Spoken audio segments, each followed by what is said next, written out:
Okay guys, तो आज के सेशन में हम लोग डिस्कस करेंगे हाइबरनेट में CRUD ऑपरेशन किस तरीके से कर सकते हैं। CRUD ऑपरेशन का मतलब क्या होता है, जिसमें आप C for create, R for read, U for update and D for delete, यानी डेटाबेस का ये सभी ऑपरेशंस हम एक ही प्रोग्राम में हाइबरनेट के थ्रू करेंगे। लेकिन हम लोग यहाँ पे मैविन के थ्रू हर चीज करेंगे, यानी डिपेंडेंसीज को किस तरीके से ऐड करना है, उस सब चीजों को ऐड करते हुए ये चारों ऑपरेशंस को हम परफॉर्म करेंगे एक ही प्रोग्राम में। किस तरीके से होगा, काफी डिटेल में और प्रैक्टिकली हर एक चीज को करके हम लोग समझने की कोशिश करेंगे।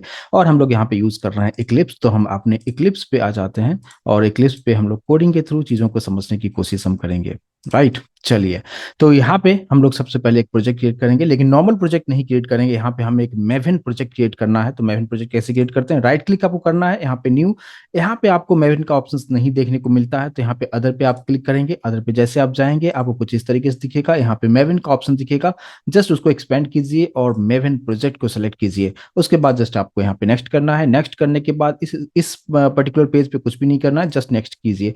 और यहाँ पे ध्यान रखिएगा कि यहाँ पे कैटलॉग जो होगा इंटरनल सेलेक्ट रखिएगा, क्योंकि यहाँ पे बहुत सारे ऑप्शंस मिलेगा, लेकिन इंटरनल आपको सेलेक्ट रखना है। सेकंड पार्ट, यहाँ पे आपको सर्च कर लेना है कोई, ये जो आप देख रहे हैं Maven archetype archetype quick start, just इसको आप सेलेक्ट कीजिएगा, यहाँ पे नेक्स्ट कीजिएगा। नेक्स्ट करने के बाद यहाँ पे आपको देना है कि ग्रुप आईडी का मतलब क्या, जस्ट पैकेज के नाम से आप समझ सकते हैं। जैसे जस्ट मैंने दे दिया NAW, आप कुछ भी आप पैकेज का नाम दे सकते हैं, मीनिंगफुल नाम दे सकते हैं, जस्ट मैंने ऐसे ही दे दिया। आर्टिफैक्ट आईडी का मतलब कि प्रोजेक्ट का क्या नाम आप देने वाले हो आप, राइट। तो मैंने यहाँ पे दे दिया इन हाइबरनेट, राइट, ये हमने नाम दे दिया। लेकिन जब आप नीचे आप देखेंगे एक और आपको पैकेज का ऑप्शन आपको दिखेगा, जहां पे आपको NAW जो पैकेज का नाम दिया था वो तो आपको दिख ही रहा होगा, लेकिन प्रोजेक्ट का जो नाम हमने दिया था वो भी दिख रहा है। तो थोड़ा सा पैकेज का नाम काफी लेंदी हो जाएगा, इसलिए इसको मैं निकाल देता हूँ और जस्ट मैं रखता हूँ N.A.W। और कंपलसरी तौर पे यहाँ पे ये जो चेक बॉक्सेस है उसको आप अनटिक कर दें, और उसके बाद जस्ट यहाँ पे आप फिनिश करेंगे। जैसे आप फिनिश करेंगे आपका सिस्टम इंटरनेट से कनेक्ट होना जरूरी है, और क्योंकि बहुत सारे फाइल्स यहाँ पे जनरेट करता है, क्रिएट करता है, डाउनलोड करता है और फिर आपके लिए प्रोजेक्ट रेडी कर देगा। यहाँ पे अगर आप देखेंगे थोड़ी देर में यहाँ पे भी आपको प्रोजेक्ट ऑप्शंस देखने को नहीं मिलेगा, लेकिन जैसे ही ये कंप्लीट होगा, नीचे अगर आप देख पाएंगे यहाँ पे 33% पे चल रहा है, और जैसे ये कंप्लीट होता है ये आपका जो है यहाँ पे प्रोजेक्ट रेडी करके हमें दे देता है। और आप यहाँ पे देख पाएंगे कि ये जो है हमारा CRUD हाइबरनेट, ये आप यहाँ पे देख पाएंगे और ये प्रॉपर तरीके से यहाँ पे बन चुका है। और अब आपको डायरेक्टली यहाँ पे करना क्या है, आपको जस्ट इसको एक्सपेंड कीजिए। एक्सपेंड करने के बाद यहाँ पे pom.xml, जहाँ पे आपको डिपेंडेंसीज ऐड करना होता है। हम लोग यहाँ पे सिर्फ दो डिपेंडेंसीज को ऐड करेंगे। सबसे पहला डिपेंडेंसीज हम ऐड करेंगे हाइबरनेट कोर के लिए, और दूसरा जो यूज हम करेंगे माई एसक्यूएल कनेक्टर के लिए, राइट। क्योंकि मुझे डेटाबेस से भी कनेक्ट करना है, क्योंकि जब भी हम CRUD ऑपरेशन की बात कर रहे हैं तो डेटाबेस का सभी ऑपरेशन की हम बात करते हैं, तो उसके लिए भी हमें उस कनेक्टर का जो मैविन डिपेंडेंसीज है उसको भी हम ऐड करेंगे। कैसे ऐड करेंगे, जस्ट हम आ जाते हैं गूगल पे, और आपको जस्ट यहाँ पे टाइप करना है माई एसक्यूएल कनेक्टर डिपेंडेंसीज, ये आपको यूज करना है। जैसे आप यहाँ पे एंटर करेंगे, फर्स्ट लिंक को यहाँ पे आप ओपन कर दीजिएगा। जैसे ओपन करते हैं यहाँ पे बहुत सारे लिंक्स आपको देखने को मिलेगा। सबसे फर्स्ट जो लिंक में यहाँ पे है 8.0.33, जस्ट इसी को मैं यहाँ पे क्लिक करेंगे। जैसे हम क्लिक करेंगे और ये पार्ट आपको देखने को मिल जाएगा, राइट। यहाँ पे अगर आप देखेंगे मैविन, ये जो जस्ट क्लिक करेंगे ऑटोमेटिक सब सेलेक्ट हो जाएगा। जस्ट इसको कॉपी कर लीजिए, और कॉपी करने के बाद यहाँ पे आना है आपको, और ये जो डिपेंडेंसीज आप देख रहे हैं, यानी लाइन नंबर 70 पे देखेंगे, लाइन नंबर 17 पे देखेंगे तो डिपेंडेंसीज आपको देखने को मिलेगा, और डिपेंडेंसीज का क्लोजिंग यहाँ पे है। तो एक डिपेंडेंसी बाय डिफॉल्ट पहले से लिखा हुआ है, हम उसके अंदर नहीं जाएंगे, कुछ भी नहीं करेंगे, जस्ट नीचे आएंगे और जस्ट हम इसको हम पेस्ट कर देंगे। तो ये हमारा जो हो गया माई एसक्यूएल कनेक्टर जो है, इसका हमने डिपेंडेंसीज को ऐड कर दिया। सेकंड डिपेंडेंसीज हमें ऐड करना है, जो कि है हाइबरनेट के लिए हम यहाँ पे क्या यूज हम करेंगे, सेम उसी तरीके से जिस तरीके से मैंने यहाँ पे अभी गूगल पे सर्च किया था, हमने माई एसक्यूएल कनेक्टर हमने लिखा था, सेम उसी तरीके से हम लोग यहाँ पे सर्च कर देंगे हाइबरनेट हाइबरनेट मैविन डिपेंडेंसीज। और हाइबरनेट मैविन डिपेंडेंसीज के अंदर हम जाएंगे, यहाँ पे फर्स्ट लिंक को ओपन करेंगे। जैसे हम यहाँ पे ओपन करेंगे, यहाँ पे हमारे पास में बहुत सारे ऑप्शंस आपको देखने को मिलेगा, लेकिन मैं यहाँ पे जो है नीचे थोड़ा सा आऊंगा और फिफ्थ वाला वर्जन मैं यूज करूंगा, काफी बेहतर तरीके से आपको रिजल्ट मिलेगा। यहाँ पे जो है 5.6 के ऊपर आप कोई भी आप यूज कर सकते हैं, और इधर भी आप देखेंगे डिपेंडेंसीज जो है कितना ज्यादा यूज में, यहाँ पे देखेंगे 298 है। तो ये वाला जो है 5.6.15, इस पे हम क्लिक करेंगे, और क्लिक करने के बाद इसको जस्ट हम लोग यहाँ पे कॉपी कर लेंगे, और कॉपी करते हुए यहाँ पे आएंगे और इसके ऊपर नीचे कहीं पे भी रख सकते हैं। यहाँ पे जस्ट मैंने यहाँ पे रख दिया है, ठीक है। तो ये डिपेंडेंसी जो है हमारा हाइबरनेट कोर के लिए हो चुका है, जिसका है 5.6.15 फाइनल, और ये हमारे पास जो है माई एसक्यूएल का 8.3 6.33। बस ये दो पार्ट आपको यहाँ पे डिपेंडेंसीज में ऐड कर लीजिए। बस काम कंप्लीट हो चुका है इस पर्टिकुलर फाइल का। इस पर्टिकुलर फाइल को मैं यहाँ से क्लोज कर दूंगा और उसके बाद यहाँ पे आना है हमारा जो SRC मेन जावा है, यहाँ पे आना है आपको। और यहाँ पे जस्ट आप देखेंगे पैकेज का नाम ऑलरेडी मैंने बना के रखा था n.a.w, उसके अंदर जाना है। यहाँ पे by default app.java by default ये बना के देता है। यहाँ पे आप देख सकते हैं system.out पे हेलो वर्ल्ड प्रिंट करवा रहा है। फिलहाल मुझे इसकी जरूरत नहीं है, मैं यहाँ पे निकाल देता हूँ और यहाँ ये सब जो चीजें कमेंट किया हुआ है उसको निकाल देता हूँ। और अब हमें यहाँ पे फिलहाल अभी कोई कोडिंग नहीं करना है। मेरा टारगेट ये है कि हमें यहाँ पे जब भी हम डेटाबेस से कनेक्ट करेंगे तो हमारे पास हाइबरनेट में एक आता है XML फाइल। वो XML फाइल किस तरीके से ऐड करना है और उसमें क्या सब चीजें कोडिंग करना है उस पर हम फोकस करेंगे थोड़ा सा। उसके लिए हम क्या करते हैं, यहाँ पे जो SRC मेन जावा जो आप देख रहे हैं, जस्ट यहाँ पे राइट क्लिक आप कीजिए, यहाँ पे न्यू पे जाइए और यहाँ पे एक सेपरेट एक पैकेज बना लेता हूँ। और इस पैकेज का नाम जो है, पैकेज का नाम आप कुछ भी दे सकते हैं। जस्ट मैंने h.t.a नाम दे दिया। पैकेज का नाम हमने जस्ट इतना हमने दे दिया है। जस्ट यहाँ पे फिनिश करेंगे और अभी आप यहाँ पे देखेंगे h.t जो है ये चीजें आपको यहाँ पे देखने को मिल रहा होगा। और फिर यहाँ पे राइट क्लिक हम करेंगे, इस पैकेज पे राइट क्लिक करते हुए यहाँ पे हम लोग न्यू करेंगे, मीन्स यहाँ पे राइट क्लिक करते हुए न्यू। और यहाँ पे आपको दिखेगा एक सिंपल सा फाइल लेना है। यहाँ पे फाइल पे आप क्लिक कीजिए और फाइल का नाम कंपलसरी तौर पे आपको देना है hibernate.cfg.xml फाइल। इस बात पे ध्यान देना है कि नाम में कोई चेंजेस नहीं करना है और hibernate.cfg.xml फाइल देना है। जस्ट यहाँ पे फिनिश कर देंगे और जो कि कंप्लीटली ब्लैंक आपको यहाँ पे देखने को मिलेगा। अब इसमें क्या सब कोडिंग करना होगा उस पर हम फोकस कर रहे हैं। सबसे पहले आपको करना क्या है कि जैसे आपने डिपेंडेंसीज अपने प्रोग्राम में ऐड कर दिया है तो आपको यहाँ पे देखने को मिलेगा Maven डिपेंडेंसीज। आप देख पा रहे हैं यहाँ पे Maven डिपेंडेंसीज आपको देखने को मिलेगा। जस्ट इसको एक्सपेंड कीजिएगा। एक्सपेंड करने के बाद यहाँ पे आपको दिखेगा हाइबरनेट कोर का जो 5.6.15 वर्जन जो मैंने रखा है, यहाँ पे इसको एक्सपेंड कीजिए। जैसे आप इसको एक्सपेंड करेंगे उसके बाद आपको देखने को मिलेगा org.hibernate, इसको एक्सपेंड कीजिए। अब इसके अंदर हम थोड़ा सा नीचे नीचे आएंगे, सबसे लास्ट में अगर आप देखेंगे सबसे लास्ट वाला नहीं, नीचे से जो है 1 2 3 4 वाला जो ऑप्शन देखने को आपको मिलेगा hibernate configuration 3.0। Just double click इस पे हमें करना है और यहाँ से कुछ चीजों को मैं उठाऊंगा यानी कॉपी पेस्ट करूंगा। लाइन नंबर 10 पे फोकस कीजिएगा। लाइन नंबर 10 से लेते हुए यहाँ तक जो है पार्ट, लाइन नंबर 10 से लेके 12 तक, इसको जस्ट मैंने कॉपी कर लिया है, ठीक है। और इस पेज को मैं क्लोज कर दिया और ये जो हमारा फाइल है hibernate.cfg.xml, यहाँ पे जस्ट इसको हम पेस्ट कर देंगे और बस इतना आप कर देंगे और इसको हम यहाँ पे सेव कर लेंगे, ठीक है। सबसे पहले कॉन्फ़िगरेशन में हम यहाँ पे लिखेंगे क्या, सबसे पहले हमें लिखना है क्या, एक एंगुलर ब्रैकेट में आपको लिखना है हाइबरनेट और जैसे आप यहाँ पे कंट्रोल स्पेस करेंगे ऑटोमेटिक आपको आ जाएगा हाइबरनेट कॉन्फ़िगरेशन। यहाँ पे आप एंटर करेंगे और एंटर करने के बाद इसके अंदर आपको लिखना है क्या, सेशन फैक्ट्री। यहाँ पे सेशन जैसे इतना लिखा और कंट्रोल स्पेस करेंगे ऑटोमेटिक सेशन फैक्ट्री आ जाएगा, आपको पूरा टाइप भी नहीं करना पड़ेगा।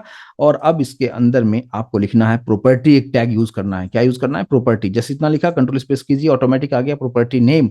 अब यहाँ पे प्रॉपर्टी के नाम में आपको बताना होगा कि जेडीबीसी का जो जेडीबीसी ड्राइवर है उसका क्या नाम होगा, प्लस हमें यूआरएल क्या यूज करना होगा, डेटाबेस से कनेक्ट कर रहे हैं तो उसका यूजर नेम एंड पासवर्ड क्या होगा, ये सारा इंफॉर्मेशन हमें यहाँ पे देना होगा। तो कैसे देंगे, तो सबसे पहले हमें यहाँ पे जो यूज करना है, सबसे पहले आपको यूज करना है क्या, ड्राइवर, यानी कौन सा ड्राइवर हम करेंगे। तो यहाँ पे क्या लिखेंगे, ड्राइवर अंडरस्कोर, ठीक है, ड्राइवर अंडरस्कोर क्लास, ये यूज करना है।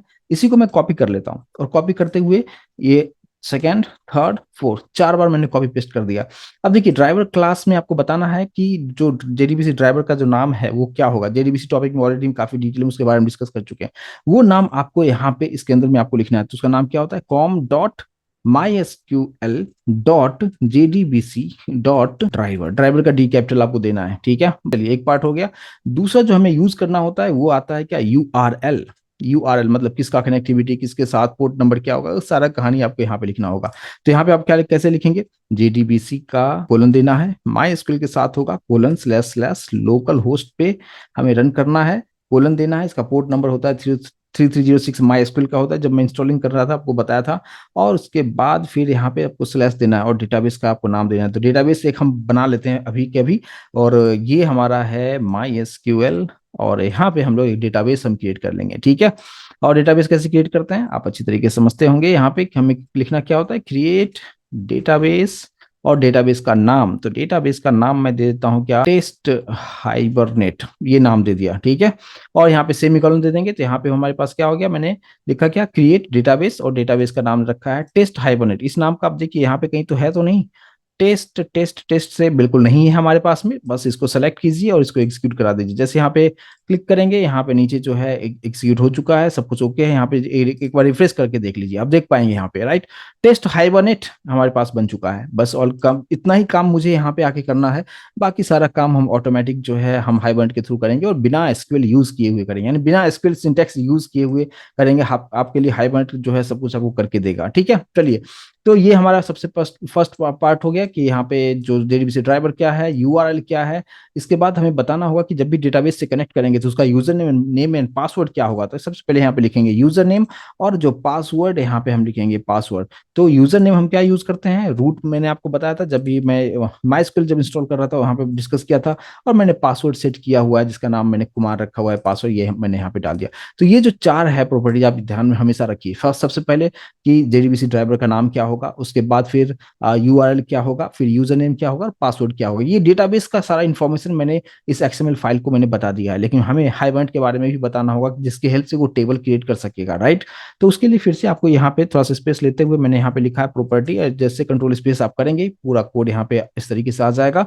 और फिर हमें यहाँ बताना होगा, क्या बताना होगा, कि हमें बताना होगा कि HBM2DDL.auto, ये जो है हाइबरनेट का पार्ट होता है जिसके हेल्प से ही डेटाबेस का सभी ऑपरेशंस परफॉर्म होगा, टेबल बनेगा, ये सारा चीज यहीं से होगा। तो यहाँ पे हम लोग लिखते हैं क्या, अपडेट आपको देना है, ठीक है। लेकिन ये जो पार्ट है किसका है, हाइबरनेट का है, तो इससे पहले आप हाइबरनेट डॉट लगा दें, ठीक है। Hibernate dot HBM2DDL dot auto, ये एक पार्ट हो गया। सेकंड पार्ट, जैसे इंटरनली क्या होता है, जब भी हम हाइबरनेट के बारे में जो आपको इंट्रोडक्शन आपको दे रहा था वहां पे बताया था, हाइबरनेट का काम क्या है कि डेटाबेस से कनेक्ट करना, यानी डेटाबेस का सभी ऑपरेशन तो करेगा लेकिन विदाउट माई एसक्यूएल क्वेरीज करेगा, राइट। लेकिन इंटरनली वो सब चीजें हो रहा है, लेकिन हमें वो सब चीजें लिखना नहीं पड़ता है, माई एसक्यूएल के सिंटैक्स हमें लिखना ही नहीं पड़ेगा, ठीक है। तो क्या आप देखना चाहते हो कि माई एसक्यूएल के सिंटैक्स आप अब जब ये प्रोग्राम जब आप रन करेंगे तो रन करने के बाद क्या माई एसक्यूएल सिंटैक्स को आप देखना चाहते हैं या नहीं देखना चाहते हैं। तो इसके लिए भी यहाँ पे आता है कि ऑप्शन हमारे पास में प्रॉपर्टी का, और जहां पे आप ऐसे लिखेंगे क्या, यहाँ पे भी हाइबरनेट लिखना है डॉट शो अंडरस्कोर एसक्यूएल, यानी एसक्यूएल का जो क्वेरी है वो आप देखना चाहते हैं, ट्रू और फॉल्स में आपको आंसर देना। अगर देखना चाहते हैं तो ट्रू कीजिए, नहीं देखना चाहते हैं तो फॉल्स यहाँ पे कर देंगे, ठीक है। बस इतना चीजें आपको करना है। प्लस हमें करना होगा क्या कि एक जो हम क्लास बनाएंगे, एक पोजो क्लास बनाएंगे, एक सिंपल सा क्लास बनाएंगे, उसका इन्फॉर्मेशन हमें देने के लिए हम यूज करते हैं मैपिंग क्लास, ठीक है। मैपिंग क्लास, और क्लास का नाम हमें देना है डबल कोड के अंदर में। डबल कोड के अंदर में हमने क्या रखा है, यानी पैकेज का नाम देखिए, हम लोग जो पैकेज हम बनाएंगे यानी n.a.w के अंदर में हम एक क्लास बनाएंगे, तो हम लोग यहाँ पे क्या रखेंगे, पैकेज का नाम लिखिए n.a.w। इस बात पे ध्यान दीजिएगा कि सिर्फ क्लास का नाम मत लिखिएगा, हमेशा पैकेज के नाम के साथ आपको देना है, ठीक है। तो n.a.w डॉट, और क्लास का नाम हम क्या रखेंगे, सपोज हमें एम्प्लॉय रखेंगे, ठीक है। और यहाँ पे इसको क्लोज करते हुए यहाँ पे बस सेव कर देंगे। यहाँ पे कोई एरर नहीं दिखा है, ये जो है नीचे रेड रेड दिखा है बट ये एरर नहीं है, और ऑल डन है, ठीक है। बस इतना पार्ट आपको करना है कहाँ पे, एक्सएमएल फाइल में, और इसका नाम होगा hibernate.cfg.xml। नाम चेंज आप मत कीजिएगा, प्रॉब्लम क्रिएट करेगा, ठीक है। तो लेकिन एक चीज और, ये जो ऊपर जितना भी हमने रखा है ड्राइवर क्लास, इसके पहले हमें लिखना होता है कनेक्शन डॉट, ठीक है। और इसी को मैं कॉपी करते हुए यहाँ पे भी मैं रख दूंगा कनेक्शन डॉट वाला जो पार्ट है, यहाँ पे यूआरएल से पहले भी रखेंगे, प्लस यूजर नेम से पहले रखेंगे और पासवर्ड से पहले भी रखेंगे। बस ये पार्ट हो गया कंप्लीट हमारा। और इस बात पर ध्यान दीजिएगा कि यहाँ पे हमने जो कुछ भी लिखा है स्पेलिंग मिस्टेक नहीं हो, प्रॉपर तरीके से हो तो ही ये काम करेगा, अदरवाइज प्रॉब्लम क्रिएट करेगा। अच्छा, जैसे कि मैंने यहाँ पे बताया कि मैंने पोर्ट नंबर 3306 यूज किया है माई एसक्यूएल का, तो यहाँ पे अगर आप देखेंगे कि स्लैश के बाद हमें डेटाबेस का नाम देना होता है, डेटाबेस का नाम हमने क्या बनाया, डेटाबेस वो एक बार हम देख लें क्या, डेटाबेस का नाम हमने जो बनाया हुआ है वो अभी जो मैंने बनाया है, यही इसी को मैं कॉपी कर लेता हूं, टेस्ट हाइबरनेट हमने नाम रखा हुआ है, राइट। तो टेस्ट हाइबरनेट हम कहां पे रख देंगे, इस 3306 के बाद हम लोग यहाँ पे रख देंगे 3306, फिर स्लैश आपको देना है और उसके बाद फिर टेस्ट हाइबरनेट, इसको जस्ट सेव कर लीजिए और ये पार्ट कंप्लीट हो चुका है। अब हम बात करते हैं कि मुझे बनाना क्या है, मुझे एक क्लास बनाना है जिसका नाम होगा एम्प्लॉय, प्लस एम्प्लॉय के अंदर में क्या क्या फील्ड्स होगा, ये सारा चीज अभी हम लोग यहाँ पे करके देखेंगे। तो ये सब चीजें हमें कहाँ पे करना होगा, n.a.w पैकेज के अंदर में हमें यहाँ पे करना होगा। तो हम लोग क्या करते हैं यहाँ पे कि n.a.w जो हमारे पास में है, इस पे राइट क्लिक हम करेंगे, यहाँ पे न्यू करेंगे और यहाँ पे एक सिंपल सा क्लास बनाएंगे, और इस क्लास का नाम हमने दे दिया एम्प्लॉय, हमने दे दिया, और जस्ट यहाँ पे हम फिनिश कर देंगे। ये हमारे पास एक सिंपल सा एक एम्प्लॉय क्लास बन चुका है, राइट। और अब यहाँ पे मैंने कुछ वेरिएबल डिक्लेयर कर लेते हैं, जैसे मान लीजिए कि मैंने नाम दे दिया एम्प्लॉय का आईडी क्या होगा, और यहाँ पे स्ट्रिंग में मैंने दे दिया क्या, एम्प्लॉय का नाम, ऐसे करता हूँ एम्प्लॉय एफ नेम यानी फर्स्ट नेम, और प्राइवेट में फिर से मैंने रख दिया एम्प्लॉय का लास्ट नेम रख दिया, और फिर प्राइवेट में हमने रख दिया क्या, एम्प्लॉय का city address, suppose city just मैंने दे दिया, ठीक है। तो ये हमने चार वेरिएबल्स हमने डिक्लेयर कर लिया है। हमारा टारगेट ये है कि हमने जो क्लास यहाँ पे क्रिएट किया है, जैसे आप इस हाइबरनेट प्रोजेक्ट को आप रन करेंगे तो डेटाबेस के अंदर में ये एम्प्लॉय नाम का एक टेबल बनना चाहिए, और उसके अंदर में चार फील्ड्स होने चाहिए, जिसमें एम्प्लॉय आईडी होगा, फिर एफ नेम, लास्ट नेम, और ये सारा चीज यहाँ पे रहेगा, ठीक है। तो कैसे होगा, उसके लिए आपको यूज करना होता है एनोटेशन। यहाँ एनोटेशन आप क्या यहाँ पे यूज करेंगे, at the rate entity use करेंगे, और यहाँ पे यूज करेंगे यानी एम्प्लॉय आईडी के ऊपर आपको यूज करना है एट द रेट आईडी, और उसके बाद आईडी से तो आईडी बनेगा, लेकिन हमें क्या करना है कि प्राइमरी की भी सेट करना है, यानी आईडी जो होगा वो प्राइमरी की होगा, ऑटोमेटिक हमें हमें देना नहीं होगा। ऑटोमेटिक जैसे फर्स्ट डेटा जैसे डेटाबेस में एंटर करेगा उसका आईडी ऑटोमेटिक 1 हो जाएगा, दूसरा जैसे डेटा जाएगा उसका आईडी 2 हो जाएगा। तो उसके लिए हम यूज करते हैं एक और एनोटेशन यूज करते हैं क्या, यहाँ पे आपको यूज करना है जेनरेटेड वैल्यू, ठीक है। ये अभी आपको यहाँ पे देखेंगे कि ये सभी आपको एरर दिखा रहा है, तो आपको सिंपल कंट्रोल शिफ्ट ओ आपको कर देना है, और यहाँ पे ध्यान से आप देखिएगा दो ऑप्शंस आपको देखने को मिलेगा, और आपको लगेगा कि एनोटेशंस वाला करेक्ट है, बट करेक्ट बिल्कुल नहीं है। सबसे ऊपर वाला जो आप देख रहे हैं जावा एक्स परसिस्टेंस एंटिटी, बस इसको डबल क्लिक कीजिए, ये एरर यहाँ से निकल चुका है और सब कुछ ऑल सेट है। अब इसके यहाँ पे जो भी वेरिएबल्स हमने बनाया है इसके लिए हमें सेटर एंड गेटर बनाना होगा। कैसे बनाएंगे, यहाँ पे सोर्स पे आप जाएंगे और यहाँ पे आपको एक ऑप्शन मिलेगा generate getters and setters, select कीजिए, सेलेक्ट ऑल, और फिर आप यहाँ पे जनरेट कर दीजिए। आप देखेंगे कि यहाँ पे सभी के लिए सेटर एंड गेटर मेथड बन चुका है। बस इसको सेव कर दीजिए, इस क्लास का काम कंप्लीट हो चुका है। अब हम आ जाते हैं अपने मेन पे, जहाँ पे इससे हम लोग डेटा को सभी क्रिएट करेंगे, अपडेट करेंगे, डिलीट करेंगे, सारा ऑपरेशन हम यहाँ से करेंगे। लेकिन उससे पहले हमें कुछ कुछ चीजों को पे ध्यान देना होगा। सबसे पहले जो हमने एक्सएमएल फाइल बनाया है उसको हम कनेक्ट किस तरीके से करेंगे, राइट। तो उसके लिए हमारे पास एक इनबिल्ट क्लास आता है जिसको कहते हैं कॉन्फ़िगरेशन ऑब्जेक्ट का नाम CFG दे दिया इक्वल्स टू न्यू कॉन्फ़िगरेशन। तो ये इनबिल्ट क्लास है। इसका काम क्या है कि जो हमने hibernate.cfg.xml फाइल जो बनाया है उसका कनेक्टिविटी हमें यहाँ पे देने के लिए इसके ऑब्जेक्ट का यूज हम करेंगे, ठीक है। अभी फिलहाल एरर दिखा रहा है, कंट्रोल शिफ्ट ओ कीजिए। जैसे कंट्रोल शिफ्ट ओ करेंगे आपको यहाँ पे देखने को मिलेगा org hibernate.cfg.configuration, यही आपको लेना है, दूसरा नहीं लेना है, इस बात पे आपको ध्यान देना है, ठीक है। अब कैसे लिंक करेंगे, आपको लिखना है क्या, CFG। देखिए जब यहाँ पे मैंने लिखा ना CFG.configure, तो यहाँ पे आपको बहुत सारे यहाँ पे आपको देखने को मिलेगा, कॉन्फ़िगर में भी बहुत सारे अलग अलग ऑप्शंस आपको देखने को मिलेगा। यहाँ पे आप यहाँ पे आ जाइएगा फर्स्ट सेकंड थर्ड फोर्थ वाले पे देखेंगे स्ट्रिंग रिसोर्स आपको दिखाएगा, इसको आप सेलेक्ट कीजिएगा, ठीक है। और यहाँ पे आपको डबल कोट आपको देना है, और डबल कोट के अंदर में आपको बताना है कि उसका लोकेशन कहाँ पे है, यानी hibernate.cfg.xml फाइल का लोकेशन कहाँ पे है। तो मैंने पैकेज में रखा था h.t.a उसके अंदर में, ये तो आप इस पैकेज के साथ आप लिखेंगे, तो पैकेज का जैसे यहाँ पे हम लिखेंगे ऐसे लिखते हैं स्लैश, फिर पैकेज का नाम क्या है, पहले h है, फिर स्लैश, फिर t, फिर स्लैश, फिर a, और फिर स्लैश देते हुए, और फाइल का नाम क्या है, hibernate.cfg.xml, ठीक है। ये पार्ट आपको करना होगा। इससे क्या होगा, हो गया कि अभी जो हमने hibernate.xml जो फाइल बनाया था उसका हमने कनेक्टिविटी के यहाँ पे हमारे मेन जो जावा फाइल है उसके साथ हमने कर दिया है, ठीक है। ये एक पार्ट मैं उम्मीद करूंगा कि समझ पाए होंगे, ठीक है। नेक्स्ट पार्ट, हमारे पास में एक क्लास आता है जिसको कहते हैं सेशन फैक्ट्री, ठीक है।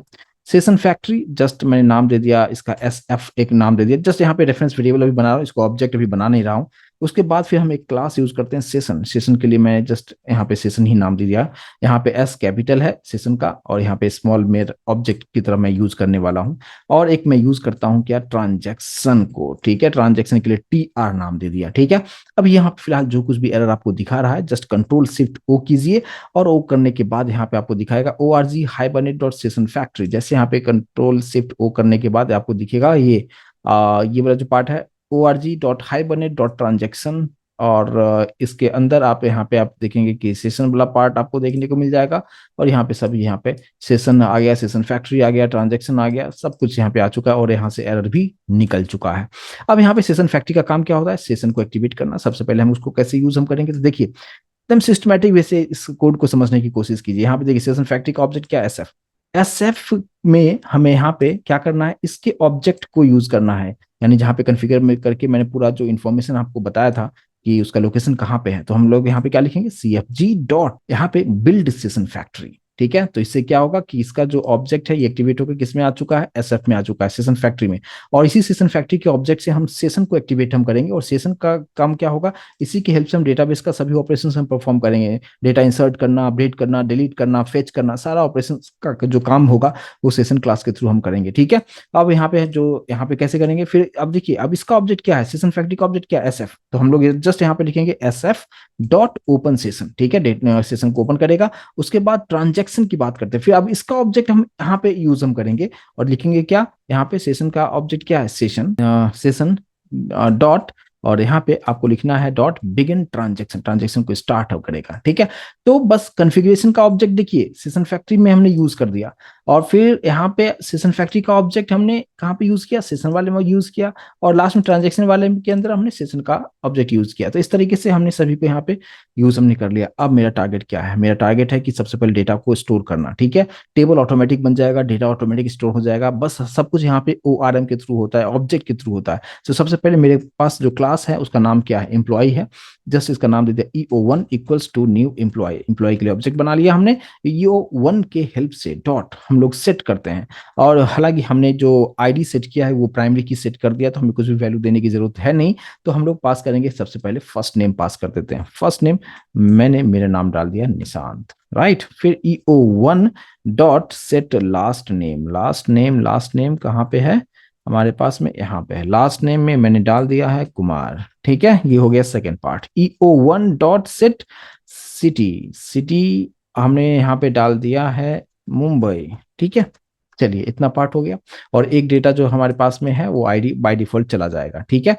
इतना करने के बाद अब हमें क्या करना है, यही सब डेटा जो है वो टेबल में टेबल में जाके स्टोर होना चाहिए। टेबल भी ऑटोमेटिक सब कुछ बन जाएगा, क्यों, क्योंकि हमने वहां पे ऑलरेडी एंटिटी हमने यूज कर दिया है, ठीक है। चलिए अब हम बात करते हैं क्या, सबसे पहले हमें करना क्या होगा कि जब भी मैंने आपको बताया कि डेटाबेस में कुछ इंसर्ट करना हो या अपडेट करना हो, हमें यूज करना होगा सेशन, यानी सेशन लाइन नंबर 16 पे जो आप देख रहे हैं, इसका ऑब्जेक्ट क्या है, सेशन का, सेशन ही रखा है, बस इसी ऑब्जेक्ट का यूज हम करेंगे। तो कैसे यूज करेंगे, यहाँ पे जस्ट आपको लिखना है सेशन, और सेशन डॉट यहाँ पे आपको लिखना है सेव, और सेव के अंदर में ऑब्जेक्ट का नाम जो भी है EO1 वो आपको यहाँ पे दे देना है। बस इतना काम करने के बाद प्रोजेक्ट को रन करेंगे, ऑटोमेटिक सारा काम हो जाएगा। लेकिन थोड़ा सा यहाँ पे एक्सेप्शन को भी हम हैंडल कर लेते हैं, अगर कुछ प्रॉब्लम आता है तो उसके लिए हम क्या करते हैं, यहाँ पे सिंपल सी चीजें हैं कि जस्ट मैंने यहाँ पे लगा दिया है ट्राई, ट्राई के अंदर में हमने बोला क्या, ये सब चीजें करो, ठीक है।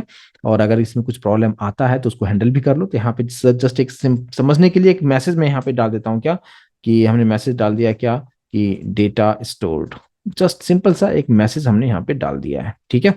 ये हो गया। और अगर कुछ प्रॉब्लम आता है तो यहाँ पे कैच में हैंडल कर लेंगे, यहाँ पे एक्सेप्शन, एक्सेप्शन ई, और एक्सेप्शन ई के अंदर में आते हुए एक स्पेलिंग मिस्टेक कर दिया मैंने, एक्सेप्शन ई, ठीक है। इसके बाद फिर हमें क्या करना है, इसके अंदर में हमें अगर प्रॉब्लम आता है तो हम क्या करते हैं, ट्रांजेक्शन जो हमने यूज किया था ना यहाँ पे, जो ये वाला जो पार्ट आप देख रहे हैं ना यहाँ पे, ट्रांजेक्शन, सबसे पहले तो यहाँ पे सेव हमने तो कर लिया है, लेकिन उसके बाद हमें ट्रांजेक्शन को कमिट करना होगा, इस बात पे ध्यान दीजिएगा, ठीक है। यहाँ पे मैंने क्या किया है, ट्रांजेक्शन को स्टार्ट किया था, लेकिन फिर हमें यहाँ पे जो है, जैसे सेशन सेव होगा उसके बाद फिर हम यहाँ पे क्या करेंगे, यहाँ पे हमें सबसे पहले ट्रांजेक्शन का जो ऑब्जेक्ट है डॉट यहाँ पे कमिट करना है, ठीक है।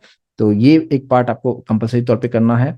और उसके बाद फिर यहाँ पे हम क्या करेंगे, यहाँ पे एक आता है रोल बैक, अगर कुछ प्रॉब्लम होता है तो ट्रांजेक्शन जो है वो रोल बैक कर लेगा, और क्या इशू है वो आपको दिखाने के लिए हम प्रिंट स्टैक पे सिंपल सा प्रिंट कर देते हैं, और बस इसको हम सेव कर लेते हैं। ये पार्ट कंप्लीट हो चुका है, डेटाबेस में स्टोर हो जाना चाहिए अगर मैंने सब कुछ सही तरीके से किया होगा तो, ठीक है।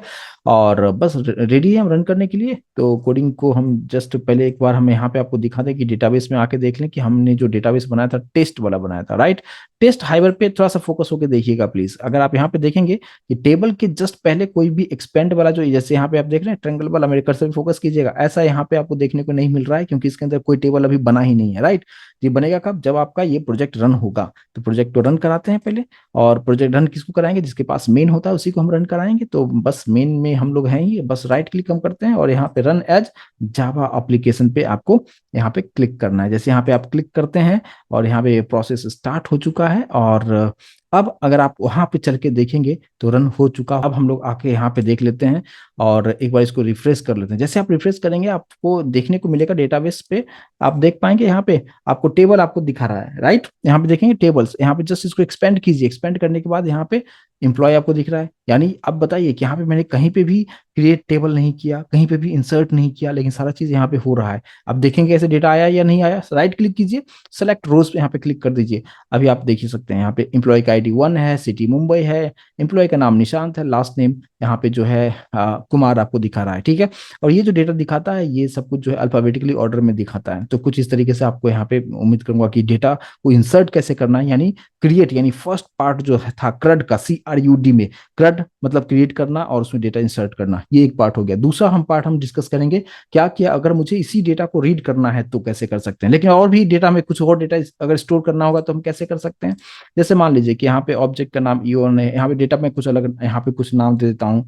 जैसे कि मैंने यहाँ पे दे दिया है मैक, यहाँ पे मैक दे दिया, यहाँ पे मैंने कुछ भी ऐसे रैंडमली कुछ भी नाम दे दिया, और यहाँ पे मैंने दे दिया है क्या, न्यू दिल्ली। एम्प्लॉय पे राइट क्लिक कीजिए, सेलेक्ट कीजिए, और अभी आपको देखते हैं दूसरा डेटा भी हमारे पास में आ चुका है। ठीक है, तीसरा डेटा भी एक और हम डेटा डाल के देख लें, या दो से ही रहने देते हैं, समझ में आ गया होगा कि आप जितना भी चाहें आप इस तरीके से यहाँ पे नाम आप चेंज कर दे सकते हैं, और सभी के सभी डेटा वहां पे जाके स्टोर होता चला जाएगा। अब मूव करते हैं नेक्स्ट पार्ट पे, और वो पार्ट ये है कि अब मुझे क्या करना है कि वहां पे जो डेटा स्टोर हुआ है उसमें से किसी एक डेटा को मुझे अगर यहाँ पे लाना होगा तो हम कैसे ला सकते हैं, उस पर हम लोग यहाँ पे फिलहाल हम देखते हैं। देखिए सबसे पहले अब मुझे क्या करना है कि ये जो पार्ट आप देख रहे हैं, ये वाला पार्ट, ये पूरा पार्ट फिलहाल मैं यहाँ से निकाल देता हूँ। ठीक है, यहाँ पे जो मैंने ऑब्जेक्ट वगैरह बनाया हुआ था ये सब कुछ मैं निकाल देता हूँ। ठीक है, और अब यहाँ पे मैंने आपको क्या बताया कि जब भी मुझे डेटाबेस के अंदर डेटा स्टोर करवाना हो, फेच करना हो, डिलीट करना हो, सेशन यूज करना है। तो सेशन का ऑब्जेक्ट क्या है हमारे पास, सेशन है। तो सेशन डॉट गेट आपको यूज करना है। ठीक है, और यहाँ पे फर्स्ट वाला किसी को भी आप क्लिक कर ले। यहाँ पे आपको बताना है कि क्लास का नाम, तो क्लास का नाम क्या है हमारे पास, एम्प्लॉय, वो है क्या, एक क्लास है। और यहाँ पे आपको बताना है कि कौन सा डेटा, यानी कौन से आईडी वाले को फेच करना चाहते हैं। मैं चाहता हूँ कि जो आईडी, जिसका आईडी 1 है उसको मैं फेच करना चाहता हूँ। और आईडी फर्स्ट 1 में हमने क्या रखा था, हमने आप वहां पे रखा था कि हमने मेरा नाम वहां पे रखा था, निशांत कुमार रखा था, ये सब चीजें रखा था। ठीक है, तो यहाँ पे मैंने इस तरीके से ये तो मैं बता दिया। यहाँ पे गेट करना है अभी आपको, राइट, सेशन डॉट गेट करना है। इससे पहले हमने क्या किया था, सेशन डॉट सेव किया था, अभी मैं गेट कर रहा हूँ। ठीक है, अब जो भी यहाँ से गेट होगा, यानी एम्प्लॉय आईडी 1 का जो भी डेटा होगा वो सभी आएगा कहाँ पे, तो उसको हम कहाँ पे स्टोर करेंगे, तो एम्प्लॉय का ही में ही हम स्टोर करेंगे। तो उस क्लास का नाम क्या है हमारे पास में, एम्प्लॉय है, राइट। और यहाँ पे नाम दे दिया मैंने EO2 नाम दे दिया, इक्वल्स टू हमने कर दिया। ठीक है, तो इधर से जो भी डेटा यहाँ से आएगा वो सभी EO2 में स्टोर हो जाएगा। और फिर हम लोग यहाँ पे रखेंगे क्या, अगर जस्ट सिंपल आपको सिस्टम डॉट आउट के अंदर में आप इसको प्रिंट आप कर सकते हो। लेकिन उससे पहले मैं ये भी यहाँ पे डाल दूं एक चीज, क्या कि अगर डेटाबेस से अगर डेटा प्रॉपर तरीके से फेच नहीं हुआ है तो EO2 के पास कोई डेटा होगा नहीं, राइट। तो वहां पे प्रॉब्लम नहीं हो तो हम ऐसा हम करते हैं क्या, और ये सभी चीजों को हम ट्राई के अंदर रखते हैं तो ज्यादा बेहतर होगा। यहाँ पे ट्राई रखा, और ट्राई के अंदर में ये पार्ट को मैं यहाँ पे इस तरीके से मैं रखता हूँ। ठीक है, और ट्राई के अंदर भी मैंने यहाँ पे एक इफ लगा दिया। मैं बोला कि देखो अगर EO2 के पास में अगर नॉट इक्वल्स टू नल, अगर EO2 में कोई डेटा नहीं होगा, राइट। यहाँ पे मैंने क्या लिखा, EO2 is not equals to null, का मतलब क्या कि अगर नल नहीं है मतलब EO2 के पास डेटा आ चुका है तो प्रिंट कर दो। क्या प्रिंट कर दो, जो डेटा है हमारे पास उसको प्रिंट कर दो सिस्टम डॉट आउट पे। मैंने यहाँ पे कैसे प्रिंट कर देंगे, मैंने जस्ट एक मैसेज दे दिया क्या कि सबसे पहले मुझे आईडी दिखाना है। ठीक है, तो आईडी के लिए मैंने बोल दिया क्या, जस्ट आईडी, और यहाँ पे कॉन्केट करते हुए क्या लिखेंगे, EO2 dot get ID, get employee ID, right. बस ये इसको मैंने यहाँ पे रख लिया है। सेम उसी तरीके से सिस्टम डॉट आउट पे हम लोग यहाँ पे प्रिंट कर देंगे किसको, फर्स्ट नेम को, first name is plus EO2 dot get employee first name. ये जो आप देखेंगे हमारे पास फर्स्ट नेम, इसको हमने ले लिया।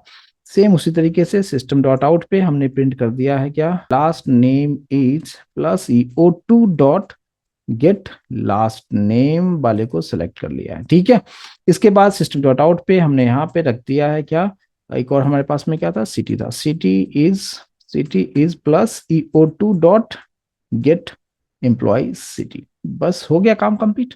और अगर आपने कुछ ऐसा यहाँ पे आईडी दे दिया जो डेटाबेस में है ही नहीं, तो उस केस में क्या बताएगा, इफ के बाद क्या हम लिखेंगे, एल्स में लिख देंगे, और एल्स में जस्ट एक मैसेज हम दे देंगे सिस्टम डॉट आउट पे कि ये एक जस्ट एक मैसेज हम यहाँ पे दे देंगे। इससे क्या होगा, नल पॉइंटर एक्सेप्शन नहीं आएगा। ठीक है, बस ये पार्ट हो गया।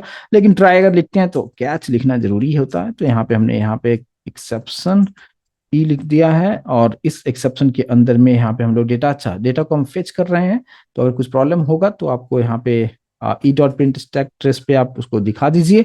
और बस सेव कर लीजिए। बस ये काम कंप्लीट हो चुका है और इसको हम रन करने के लिए कंप्लीटली रेडी है, राइट।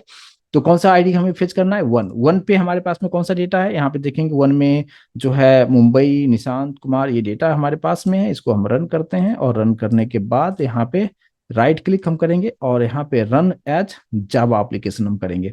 जैसे ये रन होता है और आप सभी जो डेटा है हमारे पास में अगर प्रॉपर तरीके से काम करेगा तो हमें प्रिंट करके हमें दिखाएगा। यहाँ पे कंसोल पे आप आ जाइए, देख सकते हैं यहाँ पे ID one, first name Nishant, last name Kumar and city Mumbai proper तरीके से दिखा रहा है, कोई इशू नहीं आ रहा है, राइट। तो इस तरीके से ये हो गया हमारे पास सेकंड पार्ट कि हम फेच किस तरीके से कर सकते हैं। यानी दूसरा पार्ट रीड करना, ये हमने पहला क्या किया था, क्रिएट किया था, वहां पे स्टोर हो गया था। दूसरा हमने रीड कर लिया, आर फॉर रीड हो गया। अब हमारे पास में आता है क्या, ये अगर मुझे अपडेट करना होगा तो हम अपडेट हम यहाँ पे किस तरीके से कर सकते हैं, तो उस पर हम भी तो हम लोग थोड़ा सा डिस्कस कर लेंगे कैसे। तो वैल्यू को अपडेट करने के लिए हमें क्या करना होगा, जस्ट हम ट्राई लिखेंगे सेम उसी तरीके से, और फिर यहाँ पे भी हमें क्या यूज करना होगा, सेशन डॉट गेट। और यहाँ पे आपको यूज क्या करना है, सबसे पहले तो क्लास का नाम हमारे पास क्या है, तो हमारे पास क्लास का नाम है एम्प्लॉय। वो है क्या, एक क्लास है।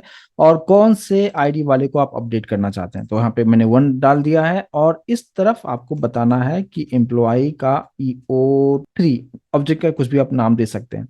और इसके बाद फिर हम लोग यहाँ पे क्या करेंगे कि EO3 डॉट सेट करेंगे। और सिर्फ हमें पास क्या करना है, सिटी पास करना है। इस बात पे ध्यान दीजिएगा, क्योंकि मुझे सिटी को ही बाकी बाकी चीजों को अपडेट नहीं करना है। बाकी को करना होगा तो बाकी भी इंफॉर्मेशन आप यहाँ से दे सकते हैं। तो मैंने यहाँ से इंफॉर्मेशन क्या दे दिया कि अब अभी जो हमारे पास में डेटाबेस में अगर आप देखेंगे तो डेटाबेस में हमने जो सिटी रखा हुआ था फर्स्ट जिसका आईडी है, उसका जो सिटी है मुंबई है, राइट। तो मुंबई की जगह पे मैं कुछ और यहाँ पे देना चाहूंगा। तो अब मैं अपडेट करने के लिए मैंने यहाँ पे जो यूज कर दिया, मैंने यूज कर दिया लखनऊ, यहाँ पे यूज हमने कर दिया है, राइट। और उसके बाद फिर हमें यहाँ पे क्या करना होगा, सेशन के हेल्प से, यानी सेशन डॉट, यहाँ पे आप देखेंगे एक चीज क्या, कि जब इंसर्ट करना होता है हम सिर्फ सेव यूज किया था, लेकिन यहाँ पे आपको दिखेगा सेव और अपडेट, राइट। और यहाँ पे EO3 ऑब्जेक्ट आपको पास कर देना है, जिसका मतलब क्या कि अगर ये नहीं होगा तो वो नया इंसर्ट कर देगा, और अगर ये है यानी इस आईडी का डेटा अगर वहां पे मिलेगा तो उसको वो अपडेट कर देगा, ठीक है। तो इसका मतलब दोनों ही काम एक साथ कर देगा, सेव करेगा या तो अपडेट करेगा। सेव कब करेगा, जब डेटा नहीं है तो वहां पे सेव कर देगा, और अगर डेटा ऑलरेडी वहां पे होगा तो उसको अपडेट कर देगा। तो ये एक पार्ट हो जाता है। और उसके बाद जस्ट इतना पार्ट करने के बाद आप ट्रांजेक्शन को आप कमिट करेंगे। और कमिट आपको कब करना है, ट्रांजैक्शन का जो कमिटमेंट होता है, कमिट आपको करना है कब करना है, दो ही जब आप फेच करते वक्त, जैसे हमने रीड किया था उस वक्त हमें यूज नहीं करना होता है, लेकिन जैसे आप डेटाबेस में स्टोर कर रहे हैं या आप डिलीट कर रहे हैं या अपडेट करना है तो आप ट्रांजेक्शन का यूज आप करते हैं, ठीक है। तो ये ट्राई के अंदर में इतना पार्ट हमने दे दिया है। और जस्ट एक मैसेज भी मैं यहाँ पे प्रिंट कर देता हूँ ताकि यूजर को समझ में आए कि इंटरनली क्या हो रहा है। जस्ट मैंने लिखा कि सिटी अपडेटेड, जस्ट एक सिंपल सा एक मैसेज मैंने यहाँ पे प्रिंट कर दिया है। और ट्राई अगर लिखा है तो मैं यहाँ पे कैच भी लिखूंगा, और यहाँ पे मैंने एक्सेप्शन में इसको हैंडल भी कर लेते हैं क्या। और सबसे पहले तो ट्रांजैक्शन अगर कुछ इशू आता है तो ट्रांजैक्शन का ऑब्जेक्ट यूज करते हुए हमें क्या करना है, रोल बैक कर लेना है। और यहाँ पे E.print स्टैक ट्रेस कर लेंगे ताकि क्या इशू है वो आपको एग्जैक्ट यहाँ पे आपको बता पाएगा, ठीक है। तो देखिए मैं यहाँ पे सेट कर रहा हूँ क्या, लखनऊ सेट कर रहा हूँ, बाकी इन्फॉर्मेशन को कुछ नहीं सेट कर, कुछ भी कर नहीं कर रहा हूँ, ठीक है। तो हम लोग क्या करेंगे, सबसे पहले यहाँ पे एक बार डेटाबेस में आप देख लीजिए कि सब कुछ सही है। डेटाबेस में मतलब सही होने का मतलब क्या कि ऑलरेडी पहले से कौन सा डेटा हमारे पास में था, मुंबई यहाँ पे है, राइट। और जैसे इस प्रोग्राम को हम रन करेंगे तो रन करने के बाद आप यहाँ पे देख पाएंगे, यहाँ पे राइट क्लिक मैंने किया है और यहाँ पे रन एज जावा एप्लीकेशन पे मैंने क्लिक कर दिया है। और ये जैसे ही प्रोग्राम एग्जीक्यूट होता है, सिटी अपडेटेड का प्रॉपर मैसेज अगर आता है तो फिर आप डेटाबेस में जाके आप चेकआउट करेंगे, प्रॉपर तरीके से वो काम करेगा। यहाँ पे अगर आप देखेंगे तो यहाँ पे दिखा रहा है सिटी अपडेटेड, राइट। तो सब कुछ ओके है, कोई इशू नहीं है।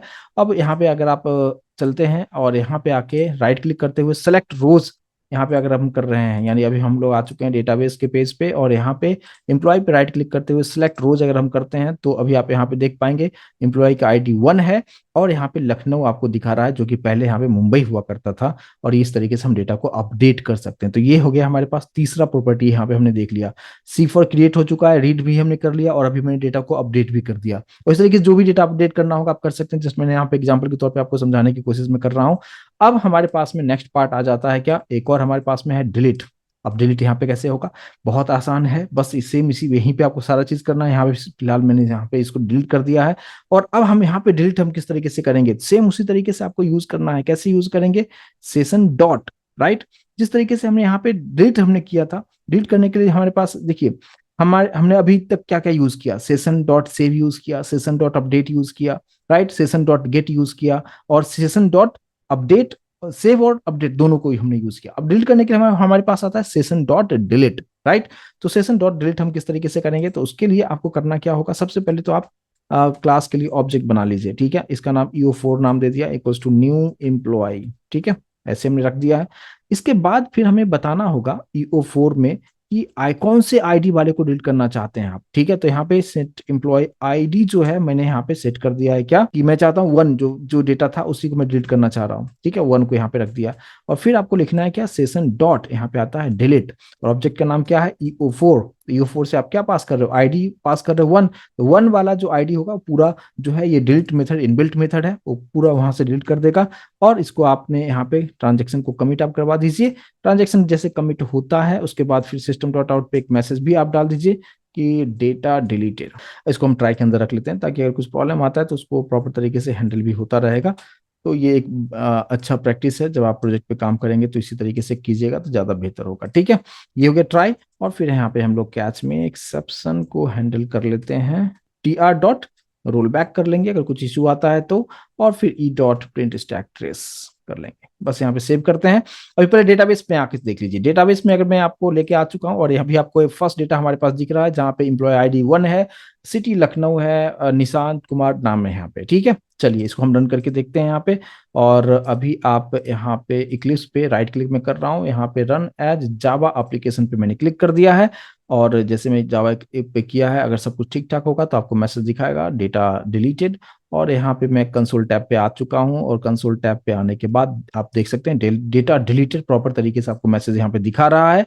और अब आप यहाँ पे आ जाइए अपने डेटाबेस में, और डेटाबेस में आके आप जब यहाँ पे आप आएंगे तो यहाँ पे भी आपको दोनों डेटा आपको दिखा रहा है। मैं फिर से क्या कर रहा हूँ, इंप्लॉय को सिलेक्ट करते हुए राइट क्लिक किया, सेलेक्ट रोज पे क्लिक करता हूँ, तो आपको सिर्फ जिसका आईडी 2 है वही आपको दिखा रहा है, मैक वाला दिखा रहा है आपको। एम्प्लॉय आईडी 2 है, न्यू दिल्ली है, मैक नाम था, और लास्ट नेम में मैंने ऐसे डी लिख दिया था।